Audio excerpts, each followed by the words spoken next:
오늘 본문의 말씀은 우리가 잘 알고 있는 겨자씨에 대한 비유입니다. 30절 그리고 33절 그리고 34절 말씀은 예수님께서 하나님 나라를 복음을 비유로 말할 수밖에 없는 그 고뇌에 찬 예수님의 모습을 그리고 있어요. 그리고 31절 그리고 32절 말씀에서 예수님은 그 고뇌에 찬 예수님의 모습을 그린 뒤에 겨자씨를 들어서 비유로 하나님 나라의 복음을 설명하셨습니다. 30절 말씀에 보면 또 이르시되 우리가 하나님의 나라를 어떻게 비교하며 또 무슨 비유로 나타낼까? 여기에서 비교라는 말씀의 핵심이 있습니다. 비교. 오늘 이 본문의 말씀은 비교가 핵심이에요.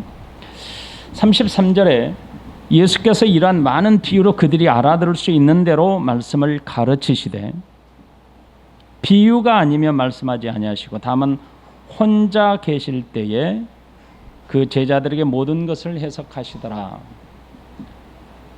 여러분, 예수님의 지금 상상력을 동원해서 예수님의 지금 주변에 있는 사람들을 한번 살펴보십시오. 우리는 지금까지 마가복음 1장부터 4장까지 살펴본 바에 의하면 예수님을 따르던 12 제자 그리고 그들을 섬기는 소수의 사람들만이 예수님 주변에 있는 것이 아니었다는 사실을 우리는 알고 있습니다. 예수님을 어떻게 하면 죽일까 그렇게 호시탐탐 노리는 종교 지도자들도 있었습니다. 예수님을 비난하고 조롱하는 사람들도 있었습니다. 뿐만 아니라 예수님을 그저 관망하고 특별한 의미가 있는지는 모르지만 성경에서는 그들을 가리켜서 무리들이라고 표현하고 있는데 그렇게 관망하면서 예수님을 따르던 무리들이 있습니다. 이런 자들에게 예수님은 하나님의 나라를 가르치기를 원하셨고 의도를 가지신 예수님께서 비유를 들어 설명하셨습니다. 그런데 오늘 겨자씨 비유를 드시기 전에 예수님은 스스로 자문을 하십니다. 또 이르시되 우리가 하나님의 나라를 어떻게 비교하며 또 무슨 비유로 나타날까? 이것은 예수님께서 지금 예수님 주변에 따르던 수많은 사람들, 그런 사람들에게 여기에 대한 답을 요구하기 위해서 질문한 게 아닙니다. 지금 예수님을 따르면서 적대적으로 생각하는 자들이 있고 그리고 예수님을 관망하는 자들이 있습니다. 이런 자들에게 예수님은 하나님의 나라의 비유를 통해서 예수님이 가르치신 말씀에 관심을 갖게 하는 데 목적이 있습니다. 그래서 하나님 나라의 말씀, 하나님의 나라의 복음을 저들이 듣고 관심을 갖도록 하는 데에 대한 표현이 오늘 이렇게 기록된 것입니다. 하나님의 택한 백성들, 택자들에게는 비유를 통해서 알기 쉽도록 하기 위해 했던 것이고 당시 하나님의 나라에 대해서 잘 안다고 생각하는 사람들이 있었지요. 그런 사람들에게는 숨김으로 이해할 수 없도록 하기 위함이었습니다. 예수님께서 이렇게 스스로 자문하신 것의 말씀을 기록한 이유는 택한 백성들과 당시 예수님을 믿지 못하는 자들에게 동일하게 하나님의 나라의 복음을 전하셔야 했기 때문입니다. 백성들에게는 이해하고 믿도록 하기 위하여 비유를 들어 설명을 하셨고 복음을 전하셨습니다. 반대로 불신하고 비난하는 자들에게도 비유를 들어 하나님의 나라의 복음을 전하셨지만, 이 비유를 들은 저들은 이 비유가 무엇인지 이해할 수 없도록 하셔야 했습니다. 그래서 예수님은 또 어떻게, 무엇으로 비유를 들으면 좋을까라는 자신의 고뇌의 잔질문을 하신 것입니다. 예수님께서는 여러 가지 비유를 들어 설명하셨습니다. 하나님의 나라의 복음을 여러 가지 비유를 들어 전하셨습니다. 그리고 그 전하신 이후에 예수님은 이렇게 말씀하십니다. 33절에 예수께서 이러한 많은 비유로 그들이 알아들을 수 있는 대로 말씀을 가르치시되, 34절에 비유가 아니면 말씀하지 아니하시고 다만 혼자 계실 때에 그 제자들에게 모든 것을 해석하시더라. 예수님께서는 자신을 따르는 수많은 사람들, 그 중에는 제자들고 소수의 믿는 백성들이 있었지만 수많은 무리들이 예수님을 따랐습니다. 그런데 그들에게 하나님의 나라의 복음을 설명하실 때 비유를 들었는데, 그 비유를 들어 하나님의 나라의 복음을 전하셨을 때 부정적인 의미가 들어있지 않습니다. 모든 비유의 결말은 부정적이지 아니하고 긍정적이고 또 풍성한 결말을 맺습니다. 여러분, 마가복음 4장에서 씨 뿌리는 자의 비유를 예수님이 드셨습니다. 이 비유는 좋은 밭에 떨어진 씨앗이 싹을 내서 결실을 맺되 30배, 60배, 100배의 결실을 맺는다. 그의 결말은 풍성한 것이었습니다. 그리고 등불, 등경 위에 드는 등불의 비유를 들어 설명하실 때는 어리석은 사람은 등불을 등경 위에 두지 않는다고 말씀하셨지만, 결국은 예수님이 비유의 결말은 무엇입니까? 등경 위에 둠으로 어둠이 물러가고 반드시 그 빛이 온 세상에 드러나게 될 것에 대해서 강조하셨지 않았습니까? 복음을 듣는 자들은 반드시 드러나게 될 것이고 더욱 확장하게 될 것을 예수님은 강조하시면서 말씀하셨습니다. 그리고 지난주 우리가 함께 나눴던 땅에 떨어진 씨앗 비유를 생각해 보십시오. 그 땅에 떨어진 씨앗은 처음에는 감추어져 있어서 씨앗을 뿌린 농부는 어떻게 성장하는지 알 수 없다고 했어요.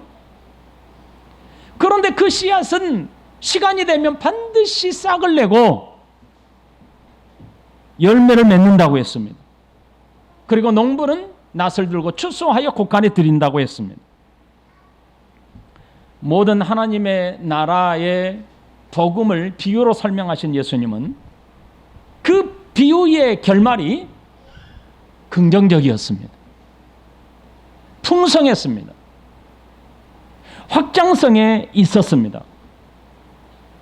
그러므로 예수님께서 비유를 들어 하나님 나라의 복음을 전하셨을 때 들었던 사람들은 예수님을 따르던 12 제자들을 포함한 모든 사람들, 곧 무리들, 종교 지도자들이었습니다.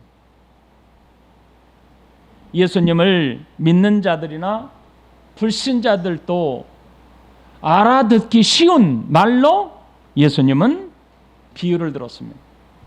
다시 말하면 저들이 쉽게 경험할 수 있는 일상적인 삶에서 너무나 쉽게 접할 수 있는 일들을 예수님은 예로 들어 하나님 나라의 복음을 설명하셨다는 말씀입니다.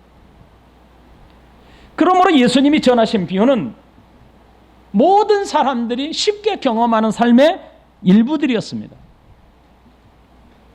예수님께서 하나님 나라의 복음을 전하실 때 하나님이 쓰시는 영적인 언어, 성삼위 하나님께서 쓰시는 어떤 특별한 용어를 사용하여 설명하지 않으셨습니다.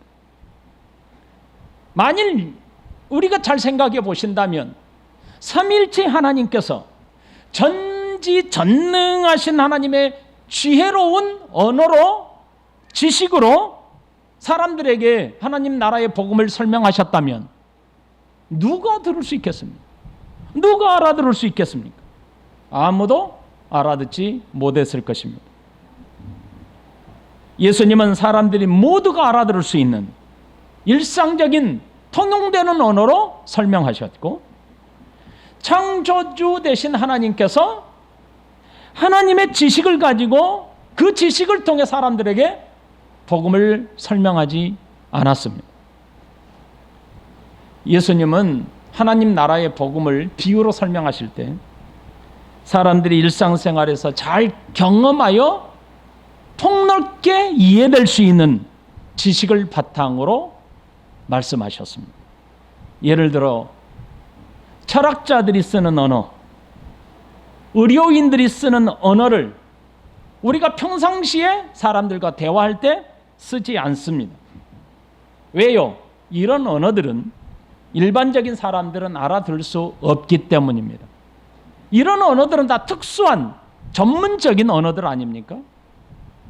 그러기에 예수님은 듣는 청중들이 누구냐? 바로 일반 무리들이고 종교 지도자들이고 예수님을 따르는 12제자들, 그리고 신뢰하는 소수의 사람들이었습니다. 예수님은 듣는 청중들이 쉽게 경험을 바탕으로 쉽게 이해할 수 있는 이야기들을 중심으로 하나님의 나라의 복음을 전하셨습니다. 33절에 예수께서 이러한 많은 비유로 그들이 알아들을 수 있는 대로 말씀을 가르치시되. 하지만 여러분, 아무리 일상적인 삶에서 경험할 수 있는 내용, 언어들로 하나님의 나라의 복음을 전하셨다 하더라도 분명한 것은 그 비유 속에 담긴 참 뜻, 진정한 의미는 저들이 알 수 없었다는 것입니다. 그래서 예수님의 설명이 필요했던 것입니다. 예수님은 모든 사람들이 알만한 평범한 삶의 경험들을 말씀하셨습니다. 그 속에 담긴 하나님의 뜻은 저들은 알지 못했던 것이죠. 비유가 바로 여기에 목적이 있지 않습니까? 하나님 나라의 비밀을 깨닫는 것은 세상의 지식으로 되는 것이 아닙니다, 여러분. 지금 말씀을 듣고 있는 사람들 가운데에는 최고의 당시 지성인이라고 불리는 사람들이 있었습니다. 자기의 지성을 자랑하는 유대 지도자들이 있었습니다. 하지만 그들은 예수님께서 그렇게 쉬운 말로 저들에게 하나님 나라의 복음을 전하셨지만 이해할 수가 없었습니다. 이해하지 못했습니다. 그렇기 때문에 오늘 본문의 말씀에 보면 예수님이 비유를 설명해 주셔야 했던 것입니다. 34절. 비유가 아니면 말씀하지 아니하시고 다만 혼자 계실 때 그 제자들에게 모든 것을 해석하시더라. 여러분, 예수님께서 평범한 삶을 토대로 평범한 사람들이 경험하는 일상적인 언어, 이것을 토대로 말씀하셨지만 성경은 사람들은 그 참뜻, 그 속에 담긴 의미를 알 수 없었다고 기록합니다. 비유는 일반적인 경험들을 통해, 일반적인 일상적인 언어들을 통해 하나님 나라의 복음을 설명했습니다. 그래서 듣는 모든 사람들, 무리들, 종교 지도자들, 제자들, 소수의 예수님을 따르던 사람들도 모두 다가 예수님의 비유를 듣고 저들은 이해하는 듯 고개를 끄덕거릴 수 있었습니다. 하지만 모두 다가 그 담겨있는 참뜻, 그 비유 속에 담겨있는 의미를 알 수 없었습니다. 다시 말하면 비유에 담긴 하나님의 나라의 비밀을 저들은 이해할 수 없었다는 뜻입니다. 그래서 예수님은 제자들이 따로 있을 때 예수님은 저들에게 설명해 주셔야 했습니다. 본문에서 다만 혼자 계실 때라고 하는 말씀은 제자들만 따로 있을 때라는 뜻입니다. 제자들만 따로 있을 때 그 비유가 무엇인지, 그 비유에 담긴 의미가 무엇인지를 예수님이 해석해 주셨다는 말씀입니다. 그리고 34절에서 우리가 또 하나 눈여겨보아야 할 것이 있습니다. 비유가 아니면 말씀하지 아니하시고, 이 말씀인데 여러분, 이 말씀을 오해하지 말아야 합니다. 34절을 근거로 성경을 모든 비유로 풀어야 한다고 주장하는 사람들이 있습니다. 예수님께서 비유가 아니면 말씀하지 않으셨다고 했기 때문에 비유로 성경을 다 해석해야 한다고 주장하는 사람들이 여러분 주위에 많아요. 이것은 아주 무식한 사람들이 주장하는 것입니다. 예수님께서 비유를 풀어주신 것과 같이 비유를 풀어줄 자가 우리에게 와야 한다. 비유를 풀어줄 사자가 우리에게 와야 한다. 그렇게 주장하는 것은 세상에서 가장 어리석은 주장일 뿐입니다. 여러분, 이렇게 주장하는 자들에게 여러분의 길을 절대로 빌려주지 마십시오. 여러분의 시간을 내서 저들을 만나지도 마십시오. 그러므로 오늘 본문의 말씀을, 예수님께서 하신 모든 말씀을 비유로 풀어야 한다는 것은 정말 무식한 사람들의 주장입니다. 그들의 주장은 소위 비유풀이라고 말합니다. 우리 성도들은 정말로 조심해야 합니다. 비유가 아니면 말씀하지 않으셨다는 뜻은 예수님께서 유난히 하나님의 나라를 설명하실 때, 하나님의 나라의 비밀을 설명하실 때 비유를 들어 설명하셨습니다. 즉 하나님의 나라를 전하셨을 때만 비유로 전하셨다는 뜻입니다. 예수님은 하나님의 나라의 복음을 전하실 때 사람들이 평상시에서 쓰는 언어, 평상시의 삶을 통해서 경험하는 일들을 토대로 비유를 들어 설명하셨어요. 그러므로 예수님이 비유가 아니면 말씀하지 않았기 때문에 모든 말씀들을 다 비유로 풀어야 된다. 그래서 모든 말씀들을 알레고리적 해석을 통해서 씨가 누구냐, 씨를 이 세상에 씨는 무엇으로 말하느냐, 이렇게 해석하는 것은 정말 무식하고 어리석은 사람들의 해석이기 때문에 그런 자들이 말하면 여러분 절대로 길을 빌려주지 마세요. 만나지도 마셔야 합니다. 여러분들이 그들을 전도한다, 천만의 말씀. 여러분들이 전도당하지, 여러분들이 거기 그 사람을 교회로 전도 못해요. 인도하지 못합니다. 예수님은 31절과 32절에서 겨자씨를 비유로 하나님의 나라를 설명하셨습니다.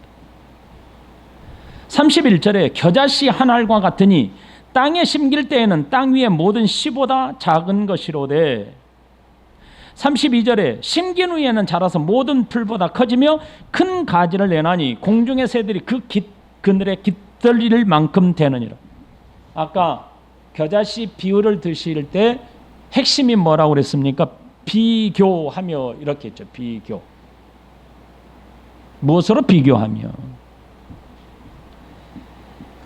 31절에 보면은 땅 위의 모든 씨보다 작은, 이게 비교급입니다. 모든 씨보다 작다라는 것이죠. 하나님 나라를 위해 예수님께서 비유를 설명하실 때 겨자씨를 들었습니다. 이 비유의 중심은 가장 작다는 뜻입니다. 가장 작은 겨자씨라는 뜻입니다. 그리고 그 작은 씨가 자라면 새들이 깃들일 만큼 크다라는 뜻입니다. 가지가 풍성하게 자란다는 뜻입니다. 여러분, 당시의 겨자씨는 특별한 땅을 준비하지 않아도 되었습니다. 흙이 있는 곳이면 주변에서 흔히 볼 수 있는 식물이었습니다. 하지만 사람들에게 아주 유익한 식물이었다고 합니다. 겨자는 배춧가의 식물인데 씨가 많고 향이 있어서 약재와 양념으로 쓰입니다. 겨자꽃은 우기철에 주로 만발하고 주로 이스라엘의 북쪽 지역에 많이 볼 수 있는 꽃입니다. 특별히 갈릴리 주변 호수 주변에 있는 산에서 이 꽃이 만발하면, 요즘 봄에 유채꽃이 피지 않습니까?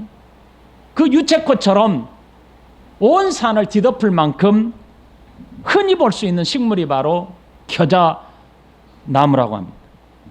비록 1년생 풀로서 배춧가에 속하지만 다 자라면 2m에서 3m 정도에 이르기 때문에 다른 공간복음에서는 나무라고 표현하는 말씀도 있습니다.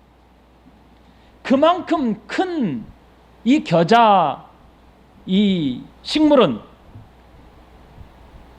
다 크게 되면 새들이 깃들일 만큼 크고, 그 새들이 더위를 피하여 숨는 장소로 새들에게는 아주 유익하게 사용된다고 합니다. 하지만 그 씨앗의 크기는 약 1mm에서 2mm 정도밖에 되지 않다고 해요.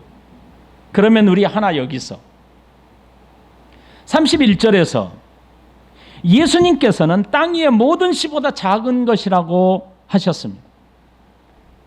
1mm에서 2mm 정도 되는 씨앗이라면 정말 겨자씨가 이 세상에서 땅 위에서 나는 씨 중에 가장 작을까요? 당시 사람들도 잘 알고 있었을 거예요. 더 작은 씨앗이 우리 주변에 많습니다.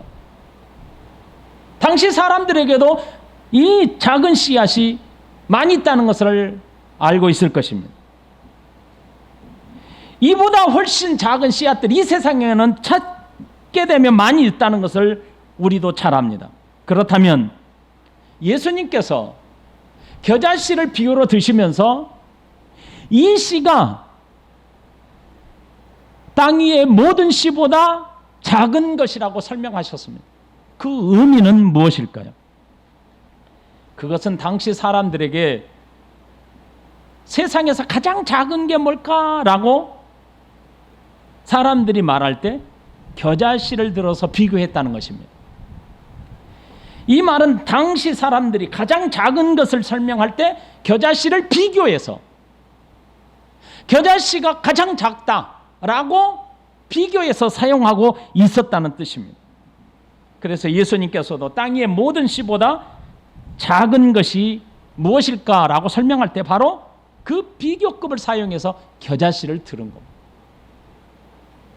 그러므로 이 세상에서 겨자씨보다 작은 씨앗이 없다는 뜻이 아닙니다.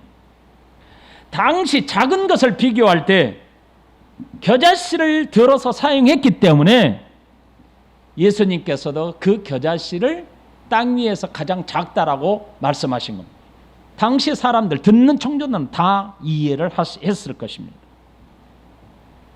그러므로 예수님께서 겨자씨를 들어서 말씀하신 진정한 이유는 씨가 얼마나 작냐에 초점이 아니라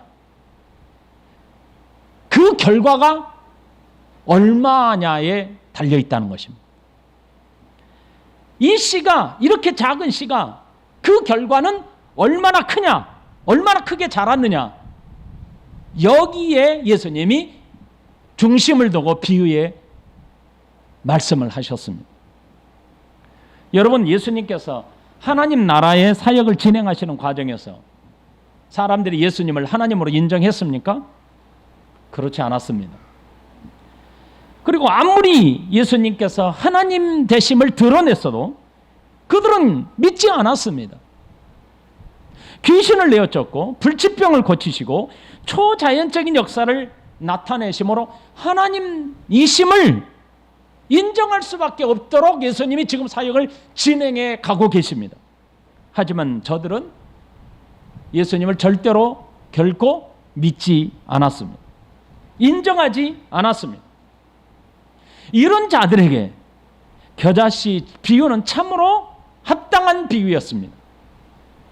왜냐하면 겨자씨가 가진 몇 가지 중요한 특성들이 있습니다.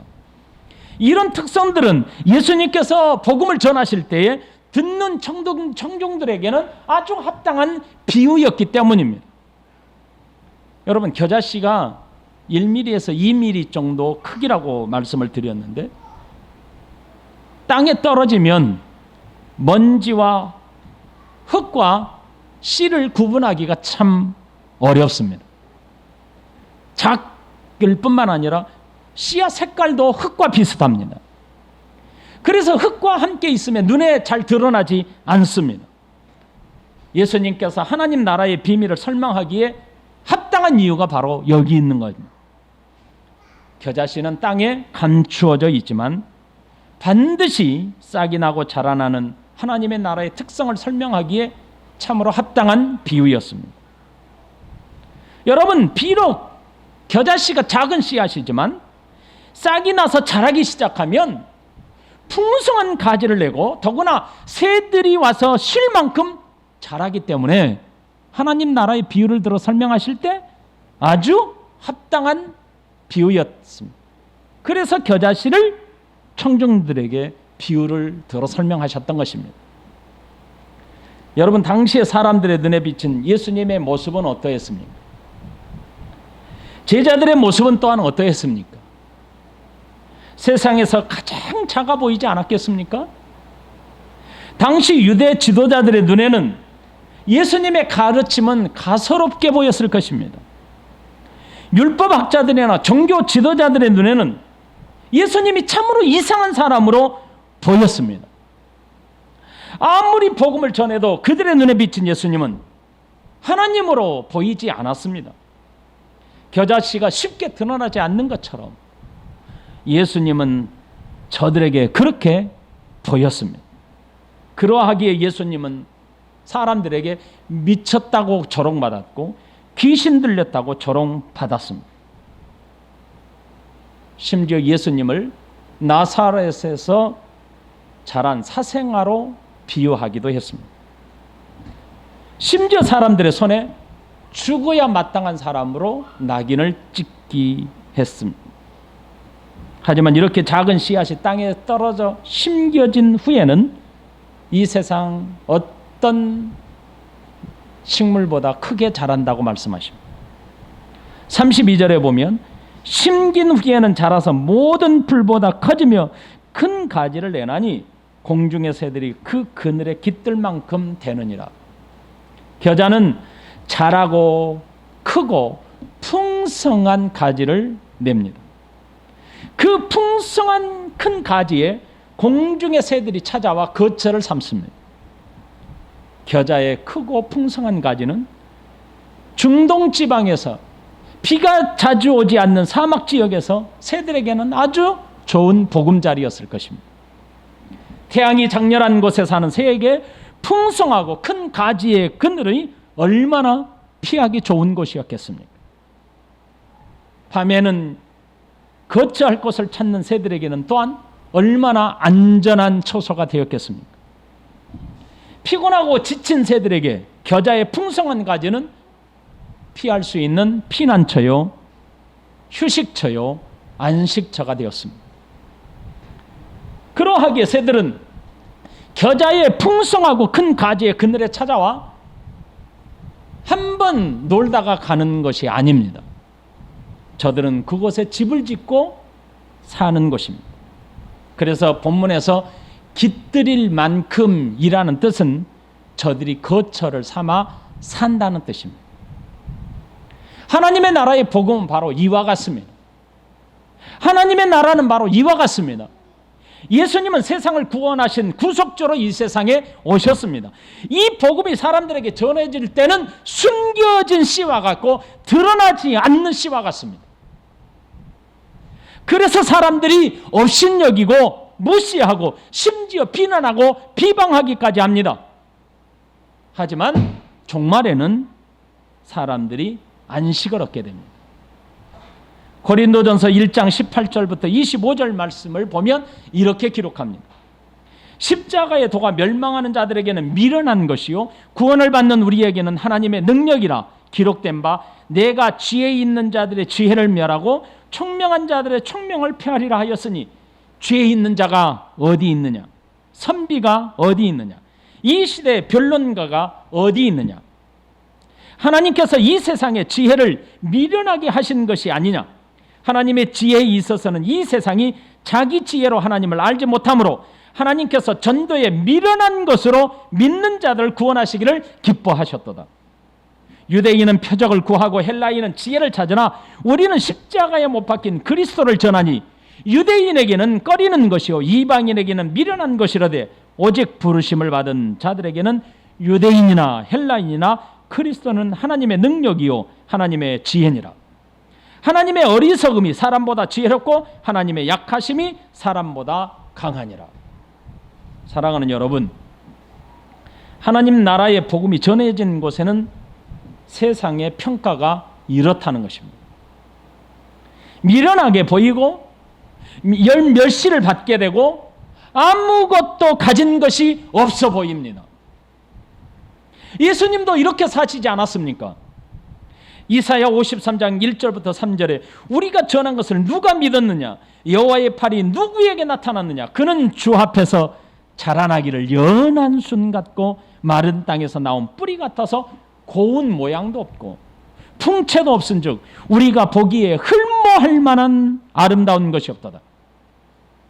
그는 멸시를 받아 사람들에게 버림을 받았으며 간고를 많이 겪었으며 질고를 아는 자라. 마치 사람들이 그에게서 얼굴을 가리는 것 같이 멸시를 당하였고 우리도 그를 귀히 여기지 아니하였도다.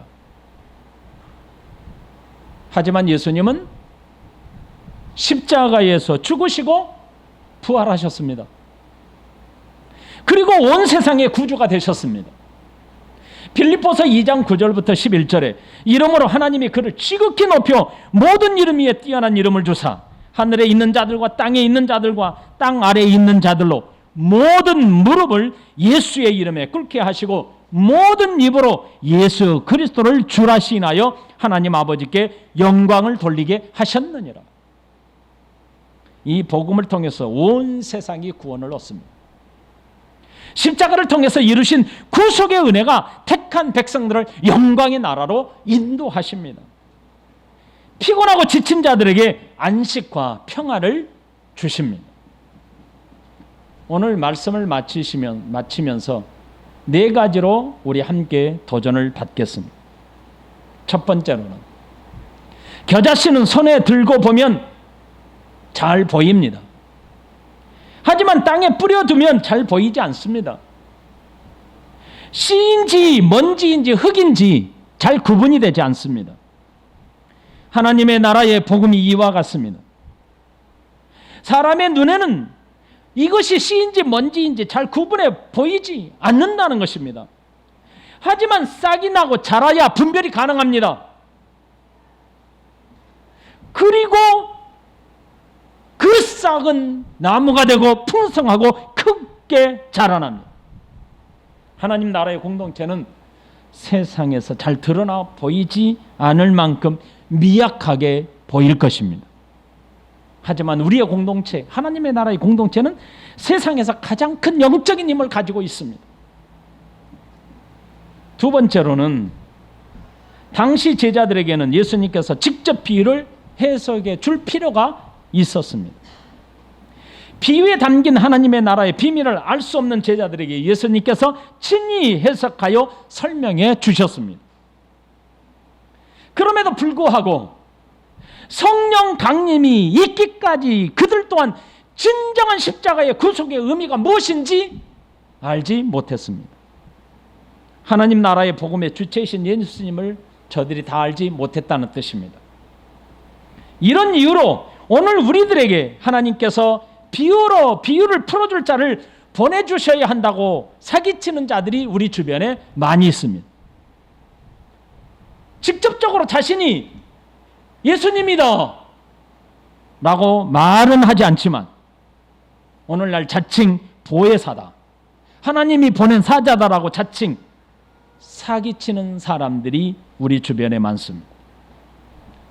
오늘날 성령님께서 강림하신 후에는 성령 하나님께서 조명하여 주심으로 이 모든 말씀을 깨닫게 해 주십니다. 더구나 예수님이 십자가에 피 흘려 죽으시고 부활하신 사건이 다 드러났습니다.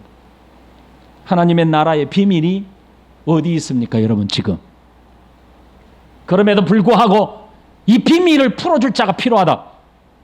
이런 어리석은 사람이 어디 있습니까?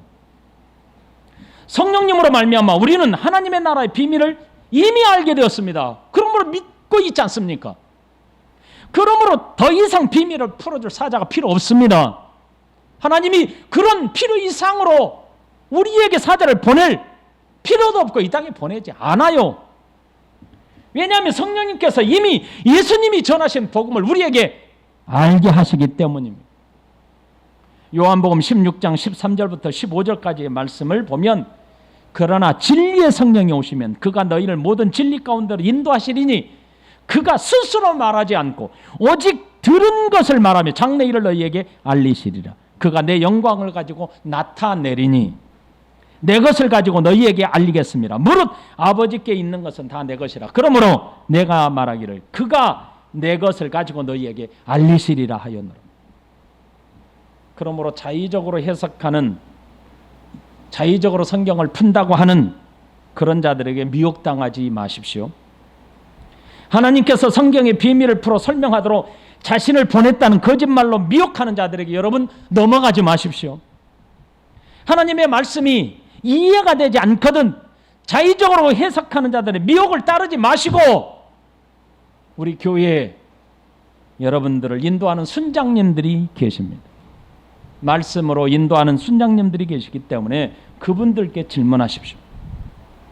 그리고 성령님께서 우리 앞에 살았던 선진들에게 역사하셔서 이미 드러났습니다. 말씀이 다 드러났. 그 진리의 말씀을 토대로 해석하시기를 바랍니다. 성경의 바른 해석은 우리의 바른 삶으로 인도하게 될 것입니다. 세 번째, 하나님의 나라는 믿지 않는 자들에게는 세상에서 가장 미천하게 보일 것입니다. 하지만 마지막에는 세상에서 이보다 더 풍성하고 큰 공동체는 없을 것입니다. 세상에서 가장 크게 보이는 것이 무엇입니까? 돈입니다. 세상에서 가장 크게 보이는 것이 무엇입니까? 사람입니다. 맞습니다. 이 세상에서 돈보다 더 큰 것이 없는 것 같아요. 이 세상에서 사람보다 더 큰 것이 없는 듯 보입니다. 하지만 여러분 기억하셔야 합니다. 마지막 날에 예수 그리스도께서 이 땅에 오실 날, 그때도 그럴까요? 돈이 사람의 영혼을 쉬게 할 수 있을까요? 사람이 나의 영혼을 영원한 안식처로 인도할 수 있을까요? 그러므로 세상에서의 평가가 전부가 아님을 아셔야 합니다. 세상의 평가가 여러분의 마음을 흔들어 놓을 수 있습니다. 하지만 흔들 필요가 전혀 없습니다. 우리는 하나님 나라의 백성입니다. 이미 우리 안식처가 준비된 사람들 아닙니까? 그러므로 세상에서 미천하게 평가하더라도 우리가 실망하지 말아야 합니다. 힘내시고 용기를 갖게 되기를 바랍니다. 마지막 네 번째입니다. 소망을 갖기를 바랍니다. 복음이 가진 위대함입니다. 세상 사람들에게는 없는 것입니다. 오직 유일하게 택한 백성, 택자들인 우리들에게만 가진 하나님의 거룩한 복입니다. 복음을 가진 우리에게는 영원한 소망이 있습니다. 예수 그리스도께서 다시 오시어 우리를 영원한 나라로 인도하실 것입니다. 여러분, 세상이 우리를 피곤하게 만들어요. 우리를 지치게 만들어요. 그래서 주님을 멀리하게 할 것입니다. 노는 것이 얼마나 많고, 볼 게 얼마나 많고, 마실 것이 얼마나 많고, 먹을 게 얼마나 많습니까? 이것으로 우리의 마음을 빼앗아 지치게 만들고 피곤하게 만들어서 하나님께 예배를 못하게 합니다. 정직한 예배를 드리지 못하게 합니다. 하나님의 나라의 복음, 세상 믿지 않는 자들의 눈에 비칠 때는 이것이 아주 미약해요. 겨자씨보다 더 작아 보여요. 그래서 하찮게 생각합니다. 우리를 무시할 것입니다. 우리 또한 그렇게 될 것입니다. 세상이 우리를 지치게 만들어서 주님을 멀리하고 하나님께 예배를 못하게 할 것입니다. 하지만 우리가 넘어지면 안 됩니다. 우리가 물러서면 안 됩니다. 우리가 주저앉으면 안 됩니다. 소망으로 일어서야 합니다. 소망을 가지고 인내하시고 승리하셔야 합니다. 이 어려움을 극복하셔야 합니다. 겨자씨는 작지만 크고 풍성함으로 새들이 깃드는 안식처로 변합니다. 하나님의 나라의 복음을 가진 우리들은 이 크고 풍성한 하나님의 나라의 놀라운 은혜 아래 거처를 삼고 쉬고 있지 않습니까? 이 은혜를 누리시기를 바랍니다. 이 안식을 누리시기를 바랍니다. 같이 기도하십시다.